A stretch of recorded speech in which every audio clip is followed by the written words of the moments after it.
Everyone always says that. They're like, are they listening or are they just exhausted at this point? Either way, it's happening. Yeah, it's true. You know what I mean? It's happening.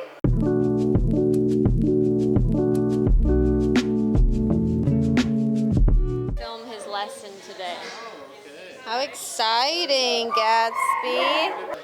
There were other times where I didn't have his leash on, the collar on, Okay. where I wanted to have used it. Sure. What were those situations? So outside, Okay. Our neighbor walked by the gate, Okay. and he freaked out, and he ran over there and got all aggressive. Okay. And he Okay. wasn't wearing the electric collar, so I couldn't. Yeah.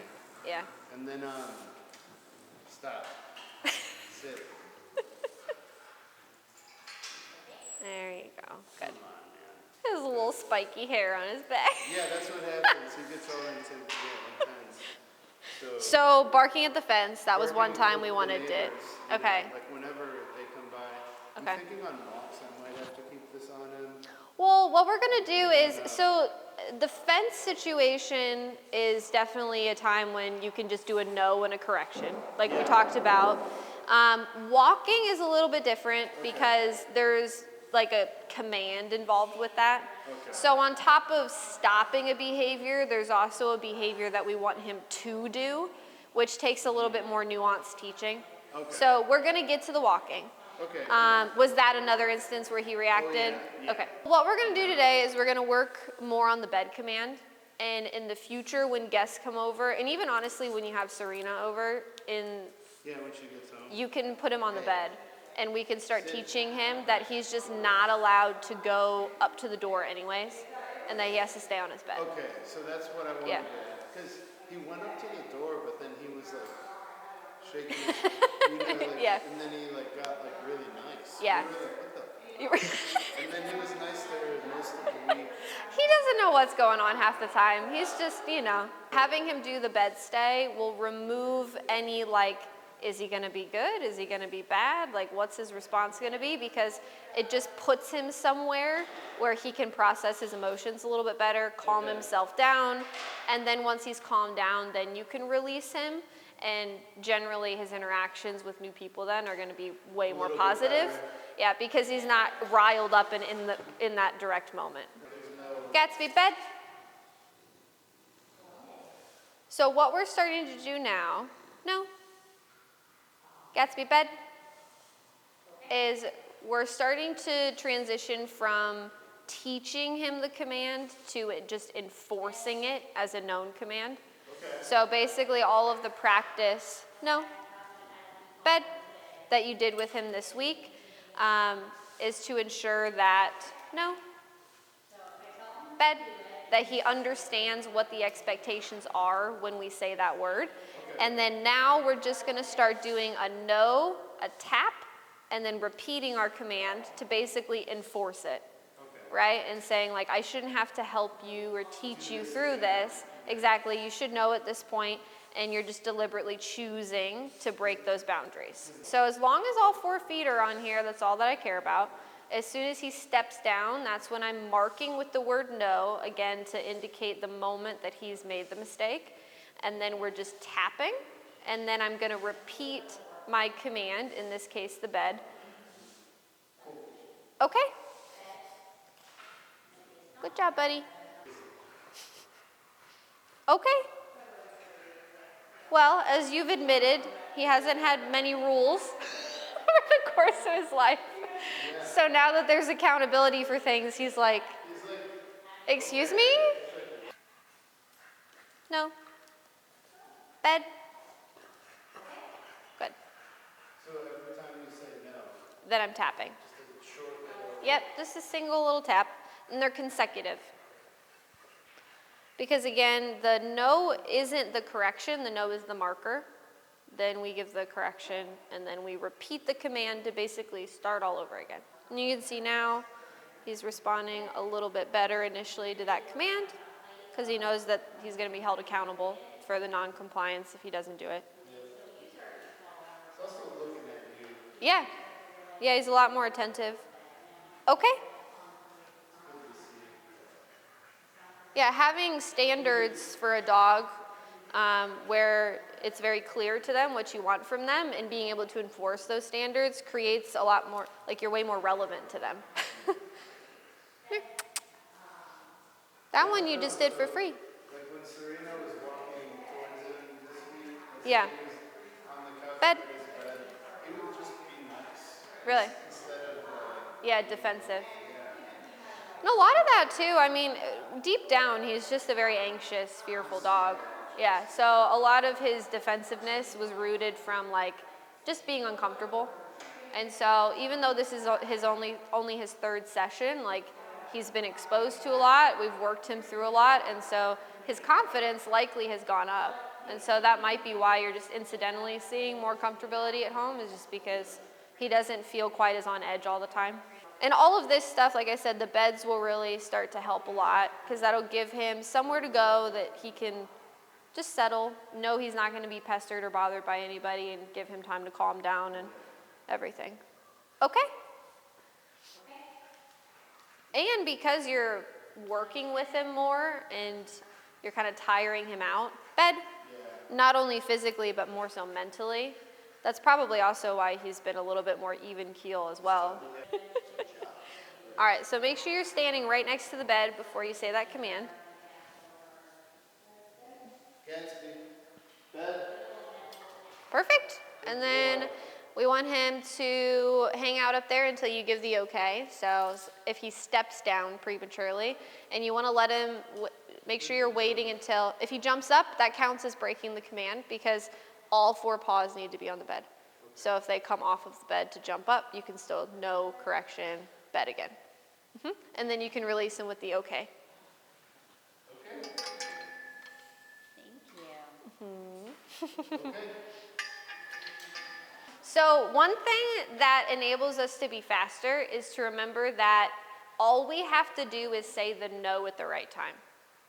So like if he jumped up and you said no, he got down before you could hit your button, you can still hit your button, because the no is what's making the connection. So it would feel weird to hit your button once he's already fixed it, but you still can, because what he was doing when we said the word no is what he's going to understand the correction was for. No. And then tap, and then you can say bed. Bed. Very good. Good boy. And that will always be that same sequence. No, correction, repeat command. Yeah, I would have totally tortured this guy. If you didn't know what you were doing with it before you... It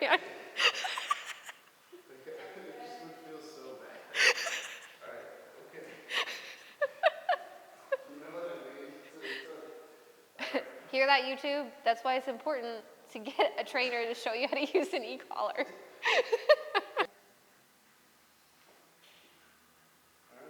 Gatsby, bed. Beautiful. Boy. Good job, man. That was great. And when you practice this at home, what sometimes can happen is once you've done a lot of repetitions of it, they start just like running to the bed before you even can get the word out. Is probably what he was doing this week too. Yeah, that's what he starts to do. And that's fine. If it's, don't inhibit that, don't hold him back or correct him for it or anything. What you want to do is just make sure that you're still timing your verbal command right before he's about to get on. Very good. Good boy. All right, now for this one, I'm going to have you set his leash down. And we're going to walk away just the tiniest bit.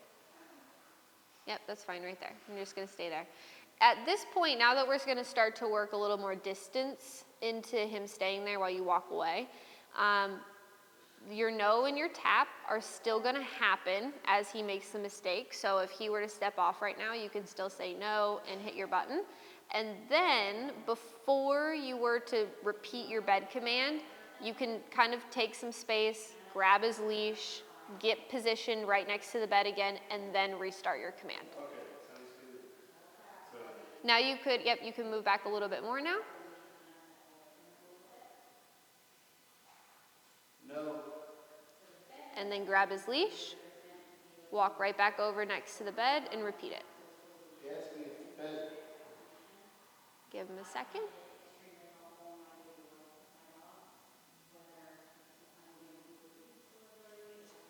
Very good. Now you can drop your leash again. You're gonna go a little, like about where you were before, but a little closer. So right on the cusp of where you made the mistake. Because ideally we wanna get some success with this. So you kind of find like what distance he starts to struggle, and you always go a little less than that. And we slowly build up his tolerance to longer and longer distances then. And then you can walk back to him, and you can reward him with some pets and tell him good boy. You can grab his leash, and don't release him quite yet. You're gonna wait a couple seconds. By picking his leash back up and waiting, what that does is it makes sure that he's not gonna start to correlate grabbing the leash with immediately getting released. And then you can give him the okay now whenever you want. Very good. He's so clingy and attached to you that this will be really good to work on with him, because it starts to create some of that independence and gets him comfortable with not being Velcroed to you all the time. One thing to be mindful of is say you put him on the bed, you walk away, you have to correct him because he breaks the bed, you put him back. Don't follow up a punishment with then a reward when you fix it, because first is kind of confusing, and the other piece of it is that dogs will start to kind of figure out that doing the wrong thing still gets them kind of what they want in turn. So if you have to correct him and reset him, no affection, no good boy, no nothing. Gatsby. Ben.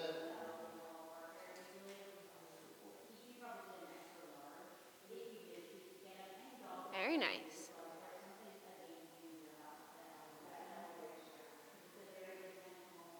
That's great.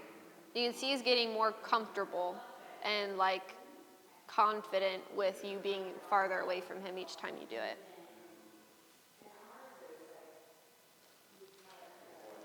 That was great.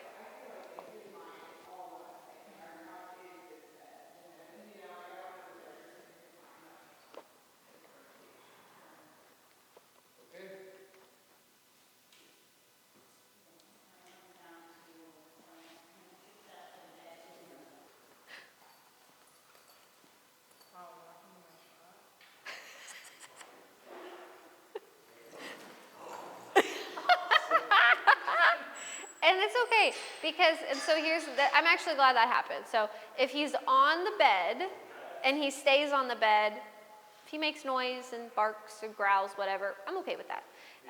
Because we're only correcting for the criteria of staying on the bed. Okay. So that was fine. Because what happens is, like, obviously her running by, that caused like an emotional response in him, because he was like, oh my gosh, you're making me nervous. Exactly. And I can't really correct him for like being nervous. That's not really fair, right? Yeah. All I can do is start to create parameters on like how it is appropriate for him to express that he's nervous. So if he says from over there, staying on his bed on his command, hey, that makes me uncomfortable, I'm like, cool, good to know. You know what I mean? But as long as you stay there, that's fine. And that's a good note for us, is something that we can work on later on. You know, people moving fast around him or stuff like that. Anytime somebody walks into a room or walks back, like is Yeah. coming, Yeah, he has an issue with it. exciting. Yeah, yeah. And so stuff like this is going to be really good to work through that, because it gives him a healthy way of controlling his behaviors, and it inhibits like things like the lunging and the charging and all of that kind of stuff. And then eventually, hopefully, he just doesn't get nervous. Exactly. Yep. Because where the state that he's living in right now is, he thinks that how he's reacting is what's keeping him safe. So the more that he's allowed to reinforce the chasing and the snapping and the barking and the lunging, the more that in his mind he's like, wow, if I hadn't done that, we were done for. Exactly. So if we inhibit that, we're showing him, hey, guess what? You don't have to do those things and you're still not going to die. Everything's going to be fine at that point.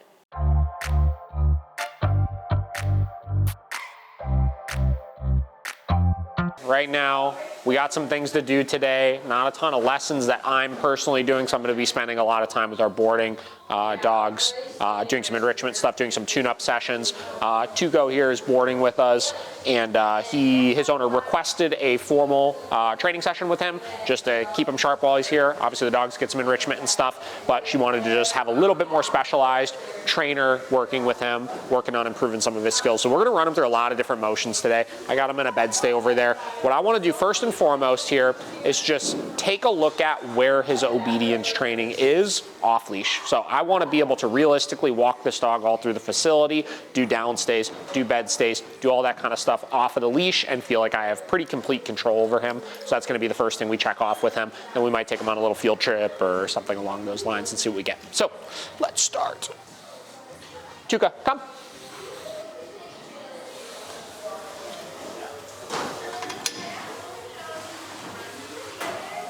Come.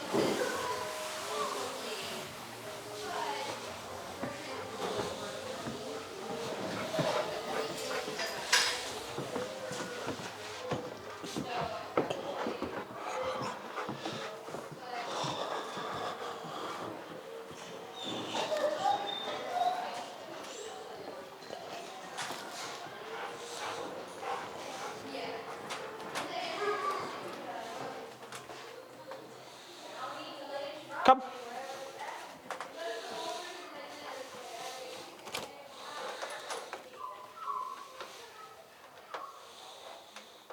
Come. Tuca, bed.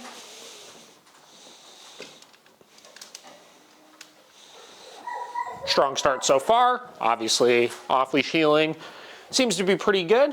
So, what we're gonna do next is we'll use this tune-up session as an opportunity to kind of talk about some of what we do, how we do it, things like that, right? So one thing that I think surprises a lot of people when dogs go home from boarding trains or when they do one-on-one classes is how few commands we use, right? So I think there's this like thing in dog training where like people almost brag about how many different commands their dog knows. It's like, well, I watched a video the other day. Let me pull this video up. We'll watch it. We'll talk about it. Today's going to be a fun podcast page. Joss Leverett, Cali Canine, host of the Canine Intervention on Netflix, his new Netflix show, whatever. We posted this video the other day. What will you teach my dog? And I was watching this. We have about 12 behaviors that we pick, that we teach all the dogs. So the first one would be like the break and play, which is them getting their reward. Number 2 would be to say, go to your place. That's a command. Have them climb up on the box. That's a command. Sit is a command. Down is a command. Stand is a command. Come is a command. Heel is a command. Touch is a command, where you have to just touch their front feet. Search is a command. Climb is a command. Spin is a command. So we incorporate all of these commands into keeping it fun and keeping that dog in that dopamine Listen, state. I'm gonna toss him a like for it, whatever. Okay, listen, more power to you. You wanna teach your dog a bunch of shit? By all means. Vinny knows a bunch of different commands and tricks and stuff like that. But let's look at every single one of those fucking behaviors that guy was saying in that video. You need about 3 of those. Right? If you actually look at all of the things you're gonna need with your dog on a day-to-day basis, we're talking like 3 different things. What does your dog need to know how to do, right? Your dog needs to know how to go to a stationary object, so some sort of bed stay or place command or whatever the hell you wanna call it. Your dog needs to know how to get into a stationary command and stay there when there's not a bed or something, so when you're out and about. Your dog needs to know how to come to you, and your dog needs to know how to walk politely on a leash, right? Now, that in total's 4 different behaviors, right? Which really is only 3 different commands, right? So what are those 3 commands that we teach, right? We teach our bed stay. We teach a down stay because honestly, it doesn't fucking matter if your dog sits or downs or can go from a sit to a down or a down to a sit or any of those types of things. The whole purpose of a stationary command is to keep the dog in one spot, right? So we just teach a down stay. If you ask your dog to sit and they lay down, I don't give a shit. Just use a down command, right? And then we use a come command, which serves the purpose of getting the dog to come to you and your leash walking because it's come to me and stay with me, which I'll demonstrate here in a second, which I just did the whole time taking him up here, right? Now, what are other things that people say their dog needs to know? waiting at doorways. I get asked all the time, right? Well, do you have to tell them wait? Do you have to make them do a sit and the people go through first, this, that? Again, it doesn't fucking matter, right? The only thing that matters is that if you need to get the dog to not bolt through that doorway, that you could get them not to do so. Now, what command can I do to do that? Our come command. So let me demonstrate this. I got a couple doors closed here, and I'm gonna show you how I would go about taking my dogs through a doorway to go for a walk without the need of using any additional commands past those 3 that I talked about, which is bed stay, down stay, come command, right? Tuca, come. So come to me, stay with me, and guess what? I'm walking up to a door. I didn't ask him to do anything, but why is he staying there patiently with me? He's staying there patiently because he's still in the come command. I don't have to give an additional command. I don't have to say wait. I don't have to say stay. He knows that right now he's in the come command, which means he needs to be next to me. And just because that door is opening does not mean that it's a cue to go through it, right? So from there, come. I can tell him come to then come with me and stay with me through. And then we do another one. The door opens. And guess what? He's thinking about going through it because obviously opening doors creates a little bit of a burst of excitement, but he's still staying there, right? Because he's still in the come command. Now, right now he's standing. He just sat there, obviously. Stand, sit down, I don't give a shit. Come just means be next to me. The only thing I care about is not going through that doorway. He doesn't have to sit to not go through that doorway. Come. From there, we could keep on cruising. And then let's say, I don't know. I mean, what else do you need your dog to do, right? Down. Good. Then let's say we're out and about and I need to get him out of the way for a second while I go grab a package from Amazon that's getting delivered, right? Or I need to go and grab something from the concession stand at the park, or I don't know, what the hell do you need to do with your dog? Like, I'm just trying to think. Like, people overcomplicate this stuff so much, right? Because it's like 12 different commands. He needs to do a spin. It's like, where in your life does your dog ever need to do a spin command? They don't, right? Climb. He needs to do a climb. Where does your dog ever need to do a climb command? They don't. Right? So like, let's just stop overcomplicating this, because here's the thing. Here's the problem with all the commands, right?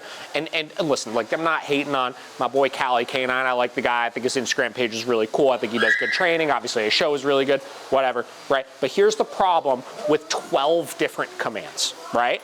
You are not going to be able to be consistent about enforcing all of those 100% of the time, right? Where since I only have 3 things that I'm ever asking this dog to do at any time, ever, forever and ever, and I have a very concrete, clear way to reinforce all of those types of things, I could be super, super black and white with the dog and their expectation, and the enforcement of those things is going to be 100% of the time, right?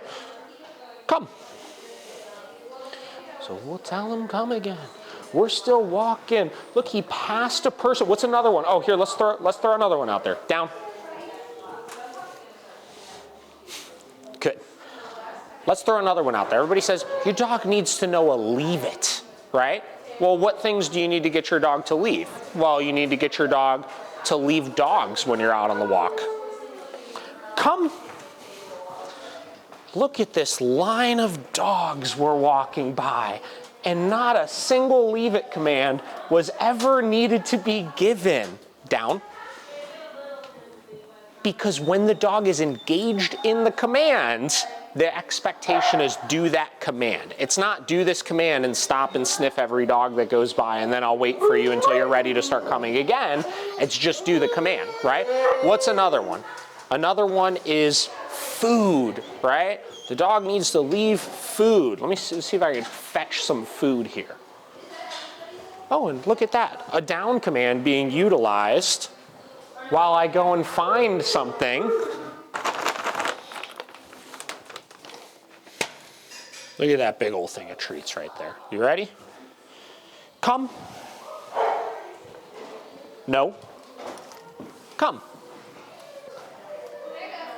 Down. We'll let the dogs bark for a minute, and then I'll talk about that. I'm feeling like I'm kind of in like a sassy mood today, guys. So like, bear with me, right? Okay, so I gave my come command. He tried to sniff the food on the ground, and I told him no and corrected him for it. I didn't need to use a leave it there in that moment, because him stopping to try to sniff or grab those treats over there in that moment is him actively breaking command, which is something he's never allowed to do, which if I punish for it as opposed to using a leave it command will actually stop him from making that mistake the next time. So let's look. Tuka, come. Let me walk by this thing a couple times now, right?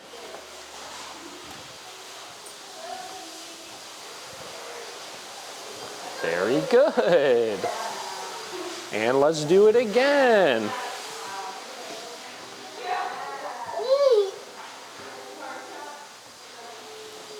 Good. Come.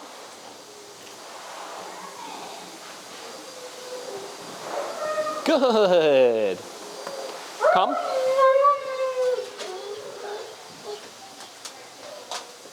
Good. Come.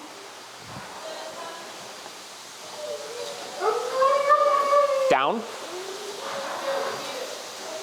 Good. And because we have clear commands, we're not overcomplicating it with 17 different ways that we would go about enforcing it. There's one clear way in which we would enforce these commands or reward for these commands. I don't need anything else, right? Okay. Come here, buddy.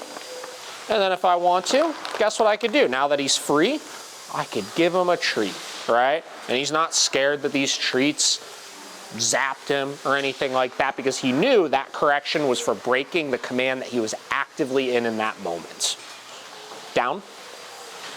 Now, he put himself into a down there to eat that treat. I still gave a down command, because if I didn't, the last thing he heard was okay, meaning that technically he is free. So I still have to give that command to effectively begin the command.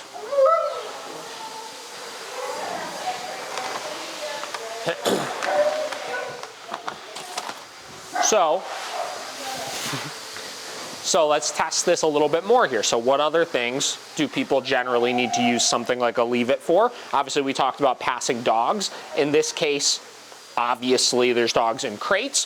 What about if a dog was just walking by? Tuka, come. So let me take him, put him over here, down. Good. Hey, Senny. Can you help me, please? So right now I'm using one of my 3 commands. I don't want him to get up and engage with this dog or anything. So what I'm gonna do is I'm just gonna enforce this position to get him to not do that.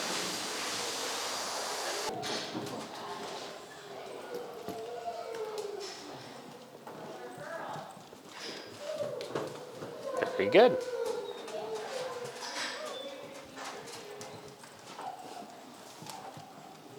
Very good. And notice the other dog too, not engaging with him because she's in a come command. Woohoo! Using commands to get dogs to not engage. And right there she broke the come command to sniff Paige, not the other dog, and she got corrected for it because that is the expectation of that command. We don't need to use a leave it or anything else for it. Beautiful. Look at this.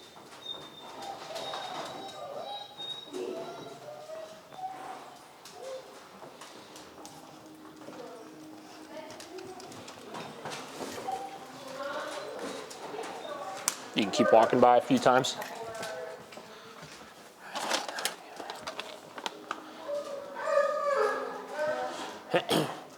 Now, obviously, we've talked about our clear way of enforcing. You can keep walking. Our clear way of correcting for non-compliance of our commands. That's what our no marker and our correction is for. We also have clear ways of reinforcing for correct behavior, right? So at this point, he's doing a pretty darn good job, I would say. What do you think, Josie? Is he doing pretty good? So I want to reinforce him for that. So I could tell him, good. And I could start rewarding every time this dog comes by and he does successful with it, right? So dog goes by, good. Marking with good, rewarding, right? Same deal. Dog's going by, good. marking and rewarding.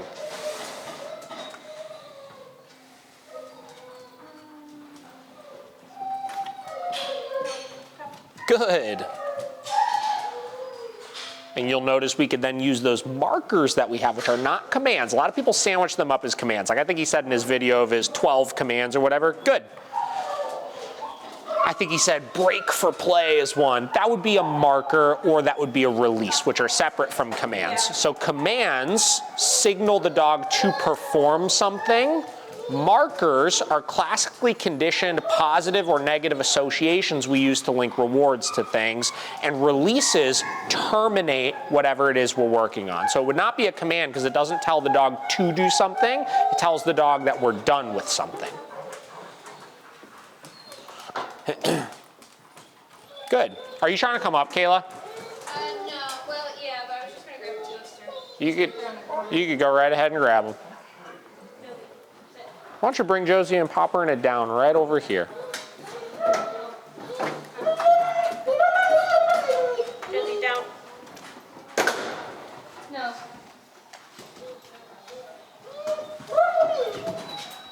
Toaster's getting swapped out. Yeah, that's fine. No. Down. You were just doing these. No. Josie, down. Beautiful. Good. Good.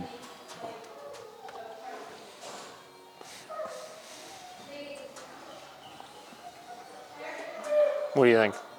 How's she doing? You're doing awesome. How's he doing? Awesome. Josie, come. I think you did pretty good, big guy. Pretty good. So yeah, I mean, like, listen, like people overcomplicate this stuff. That's kind of the point I'm trying to get across, and I'm like jokingly like poking fun at like a lot of people that overcomplicate some of this kind of stuff. But like training really is pretty fucking simple, right? We're training obedience commands not to have our dog know 9,000 different things, but just to have a few functional things we could use in our day-to-day, right? I mean, he might, Tuka, sit. Come here, sit. Good, down. Right, like he'll like kind of do like sitting down because I'm sure his owner works on that sometimes for fun with treats and whatever. And like all those other commands, like they're great for enrichment of like if like when it's winter and it's shitty out and you want to sit inside and teach your dog new tricks and stuff. Like that's all 100% totally fine. But from a functional training standpoint, if you are going to do training not because you want to learn 9,000 different tricks, but you're trying to get your dog to either be a little bit more well-mannered or stop doing certain things, there is not much that they actually need to know. So there's my demo of that. So Rico did training a couple years ago, right? Mm-hmm. How have things been going? It's good. I mean, like, he still, like, listens to basic commands. He's just very... He knows when the collar's on him, he knows when it's not, too. Okay, okay. And he's just very jumpy. Like, even when he eats his food, like, he scares so easily. This morning, I was, like, taking a video just in case you wanted to see. Yeah. Like, something happened, and he jumped, and I, like, stomped my foot, and he, like... I mean, he almost cleared the kitchen. And that's just all the time? Yeah, even or? when he's eating and like his food hits the bowl, Yeah. he gets scared. Okay, is that something that's always kind of been that way, or is it a newer behavior? He's always been super skittish. If you give him commands and stuff, he'll still comply with those commands even if he's nervous, or do you find that if he's nervous enough, it'll kind of override his ability to focus and listen to you? I think he still complies. Like, Okay. We took him to the dog park, so just before we got him, we took Rico to the dog park, and we really were unsure of how that was going to go. He'd never been. Yeah. And he did really, really well. And Okay. I had saw a video of you where you said, I think it was you, who said, like, you don't trust your dogs until they don't listen on the leash. Yes. So that you know. Yeah, absolutely. And so we experienced that with him, and it was... Like with his recall and stuff, you mean in the dog park? And he did well? Yeah, he did good. Cool, awesome. That's really good. Oh, hi, boys. He's just, I mean, and again, like, we watch a lot of your stuff. And Yeah. So I know, like, we know, like, when his collar's not, like, he is very aware, like Jose said. If Sure. his collar's not on, then he knows he can get away with stuff. Yeah. So, A lot of times, like with that, if you have a dog that's like collar smart, It's typically we need to go back to the collar is always on whenever you're supervising, because what's happening then is he's basically learned that collar is what's establishing his habits instead of them just being habits at that point. So we need to go back to consistently being able to enforce what we want, and then we can start to kind of back off on it again. Any big issues come up with him since you've had him, or? Nothing big. I mean, he obviously needs all of the attention. Like, we wipe their feet when they come in. Okay. And so we have to let Rico in first, or he gets in between Okay. us and Rico trying to clean his feet. He also does Okay. not like his back feet to be clean. Okay. So some handling And then stuff. just like jumping up and, you know. Okay. Some basic stuff like that. Yeah, just Okay. manners. He's really a good dog. It's Sure. just, you know, we just. Yeah. You refining. With him kind of like wanting to butt in and be the center of attention all the time, generally when you have multiple dogs, that's something that you definitely want to get under control, because the biggest thing that will cause issues amongst dogs in the same house is just resources and them being competitive over that. And a big resource that people forget is a resource is affection. So like human affection. So if you are hanging out with him or even just interacting with Rico and he's trying to butt in constantly, a lot of times that can then start to kind of wear at him, and he's like, get away from me. Every time I'm getting attention, you're coming over. So stuff like that would probably be good to work on in the training. Obviously just basic manners, setting up the commands and stuff to be able to communicate properly. And then with him, as far as the confidence angle, because it sounds like that's kind of really the biggest pressing issue. Yeah, like I was thinking about like, trying to do agility training, like something to build confidence. Yeah. But I didn't know what that looked like. It's Yeah. like you put a garbage bag in, you know, in the can and Sure. it freaks out. Sure. Okay. Like the shaking of it and stuff. Okay. With stuff like that, there's a couple different ways that you can go about it. So I would say, do you find that when stuff makes him nervous, it's like he bolts, like he flees from the situation? It depends on how loud or how Yeah, you're shaking your head, yes? Okay. Yeah, because one of the things is with nervous dogs, at the very least, we want to try to suppress like the flight instinct, because obviously that can be dangerous and that can get them in trouble. So with stuff like that, usually I would either implement like bed stays, sit stays, something like that, and then you can start to slowly expose him to the things that make him uncomfortable with the parameters of him holding commands throughout it, to start to give him basically a way to control some of those like fear behaviors. Yeah, I mean, there's, to a certain extent, I mean, there's stuff that we can do to try to like build his confidence and work on it a little bit, but some dogs are just kind of like, that's their default setting, is just nervous. So what we can do is we'll work on some of his like stationary commands today, like his bed stays and stuff, and see how those look, and then we can even grab a trash bag or something, you know what I mean, and just kind of start to introduce some of the things and see how he does with it. Is he a pretty playful guy? Does he like toys and stuff like that? does he like what? Like toys and everything? Not as much as this one. Yeah. Really? Okay. I was just trying to think of. He loves like the shed. We have rodents that Yeah. live under the shed. Okay.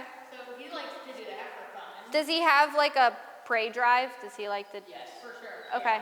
Because when it comes to like different sports and stuff like that, if you were looking to get him into doing some kind of like hobby or like activity, because I agree, I think that doing stuff like that with a dog really can build their confidence, because it gives them like goals and accomplishments, you know, and stuff like that. And it taps into stuff that they really like to do, and gives them a healthy outlet for it. So I would say like if he has a prey drive and he likes sniffing and like hunting and stuff like that, you could look into like nose work stuff, like scent work classes. And you could also, a couple sports would be like barn hunt is one. Barn hunt is basically where they have rodents in like PVC piping, and they cover everything in hay bales and stuff, and the dogs are timed on how quickly they can find where the rodent is, like within the PVC piping. Dogs love it. Okay, yeah, and there, and there's also, gosh, why can't I think of the name of it right now? It'll come to me eventually, but it's basically, like lure coursing, that's what I'm thinking of. Lure coursing is where they have some type of like lure attached to like a wire pulley system in a big field and it's like electrically powered and it goes really fast and the dogs chase it. So again, it taps into the pre-drive. They have one specifically called Fast Cat, which is literally just just a straight line. And you just start here, you let your dog go, they chase the lure all the way to the end and they time how fast they did it. And again, that's another really fun one that dogs love. Okay. So if you, I love doing different sports with my dogs. So I'm always happy to give out recommendations because I think dogs, it's so beneficial for them. Good job, bud.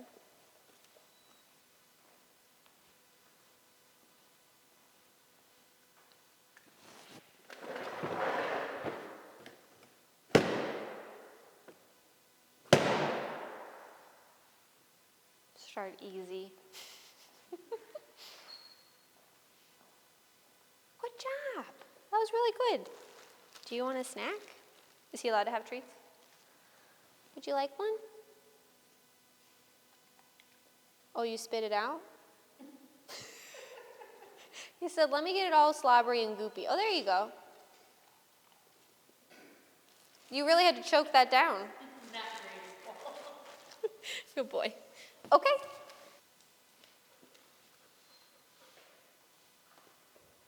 Good job, bud.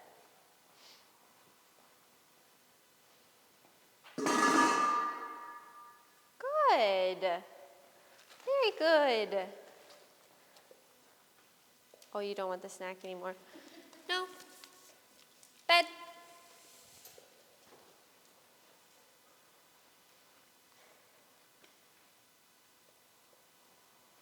Good thinking. And especially when he's like in a really nervous state like this, I'm being pretty generous with the amount of time I'm giving him to be able to fix his mistakes after I give a correction. So I gave him a correction and he sat down, and then after a few seconds he was like, oh, wait a second, and then got right back up on the bed.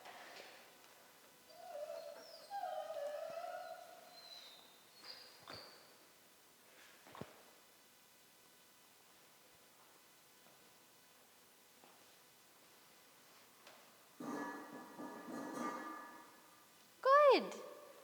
Good job. Very good job. Here you go. No. Bed. Oh boy. Are you sure? All right. So what you might have to do, because obviously in a situation like this, I would like him to take some positive reinforcement so that we can do kind of a counter conditioning thing, where with the scary stuff, basically what I'm doing is I'm putting him in a command so that I have certain parameters to be able to correct for, to start to give him a little bit more control when he gets scared. But I also, like that, if he's successful, good. I want to be able to give him something that's like rewarding and motivating to him. So what you could do is when you're doing these exercises at home is use some type of like treat that he never gets any other time. So like hot dogs or like shredded chicken, cheese, like something like super, super high value that he might really, really like and is willing to take. So that way we're able to add some positive reinforcement and to do a little bit of counter conditioning. And, you know, in the beginning, maybe he won't take those either. Ultimately, he'll get to a point where he's a little less concerned about it. His arousal levels go down and he's more willing to take food. Good job. Okay. Good boy. Bed. Good boy. As you can tell, he's a very, he's trying his best. He's an eager to please guy. He's just nervous. Good. Good job, buddy. Good boy. That's really nice. Are you just a words of affirmation fellow? You just want to be told how good you are? Yeah, is that rewarding enough? Good job. Boy. Okay. Good job. There you go.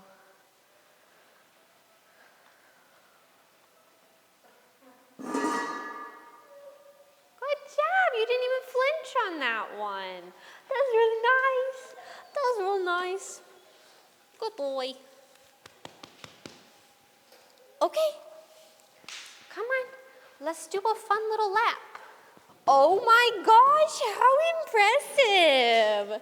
That was so good. Oh, thanks so much. That was real nice. Look at that. You want to try a little further? Wow, look at you, buddy. That was so good. Good job, bud. Come here. Come on. Wow, look at you. Come on. You can do it. Good boy. Very good. So you didn't do any correcting through that? Nothing. It was just Nothing. encouragement? Yep, just encouragement. Yeah, with stuff like that, no corrections, nothing. Because there's not really anything in particular. Like that, you really just want to be like positive, you know? Good job. With known commands and things that we've taught and curated, that stuff you can correct for. But for stuff like that, where it's really just about having fun, you know what I mean? That stuff, no corrections at all. That was amazing. Come on. Oh, that's a good boy. Good job. You gonna go celebrate with them? How fun.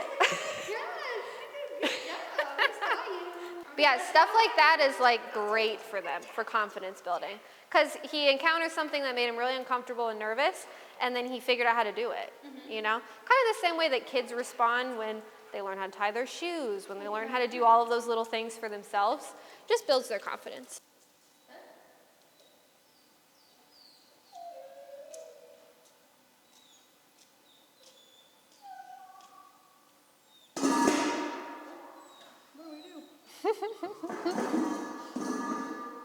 That was great.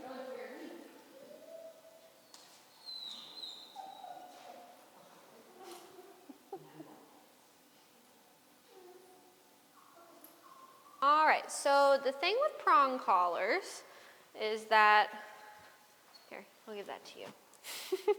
When the most effective way to use them is to make sure that the human is the one applying pressure and not the dog. So you want to try to be a little bit more dynamic with our leash tug. So as he starts wandering away from me, instead of keeping the leash at a point where eventually he's going to get to where he's the one pulling on it, instead, see if he does it again. If he wanders off, I'm going to give a little bit of a tug, and then have him come back to me. So what that's doing is it's making the pressure go from zero pressure to all of the pressure all at once, rather than that gradual kind of easing into it. Because that's how you can get dogs that are just desensitized to it and don't really care. Because they kind of ease themselves into the pressure and then get kind of numb to it. Come here, bud. So when we're walking, if he gets out of my bubble, I'm going to give him a little leash tug, just like that. Nice. Just to keep him here with me and a little more focus. Good job, sir. Very nice. Oh, you're cute. Yes, you are. You're real cute. You're cute too, Rico. So you see his tail? It goes in like a circle. Yeah, he's got a helicopter tail. Do you like snacks? Oh, I think you do. Delicious.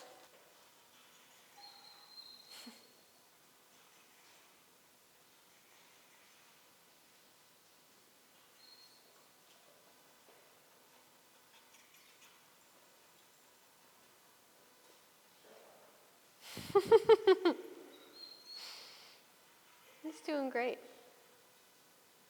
2 was enough.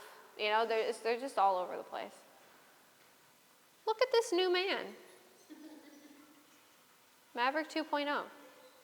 Did you guys name him that, or did he come with that name? No, his was Dior. Eeyore? Dior. He should respond very well to it. And like I said, it'll at least give you something to go off of. And how do we feel? Shockingly, I don't have any questions. That's a first. Yeah, I think making it intentional when you're going to work on it, I think is really important. You know, because that gives him the ability to, like I said, be set up for success with the parameters that you want, some positive reinforcement that'll help with the counter conditioning. I would avoid trying to like take him off guard with the noises and stuff like that, because that'll just start to kind of put him on edge all the time, you know, intentionally. I mean, like with the stomping or stuff like that. But yeah, I would definitely, like you said, the trash bag's a big trigger. Whatever, like stuff like this, pots and pans, you know, whatever it is that sets him off or makes him uncomfortable, put him on a bed stay, work through it for 10, 15 minutes or so, give him a break. And then in the meantime, just make sure the e-collar's on still consistently so that you can enforce any commands you give throughout the day, and if there's any nuisance behaviors. Is he doing any nuisance behaviors throughout the day that have resurfaced, like countertop surfing, barking outside, out the windows, anything? He does bark out the window some. We have a Okay. ring, and they know Okay. that noise now. Okay, When someone's walking up or hits a doorbell, they know it, so they okay, do their thing and going crazy. The thing Got that it. we correct him the most for is like, when we let him out Yeah. the back of the sliding door, Yeah. he bolts to the shed. because the reason I asked is because it's easier for him to know exactly what he's getting corrected for if it's always the same behavior. You know what I mean? Because with something like that, it could be like, well, are we correcting for the initial darting? Are we correcting for the digging? Are we correcting if he put his paws on the shed? All of those different things, if we were correcting for something different each time, could just confuse him. So as long as you've pinpointed, you know what I mean? Like anytime you make contact with the shed area, you get corrected. That'll at least be a consistent boundary for him then. So that's good.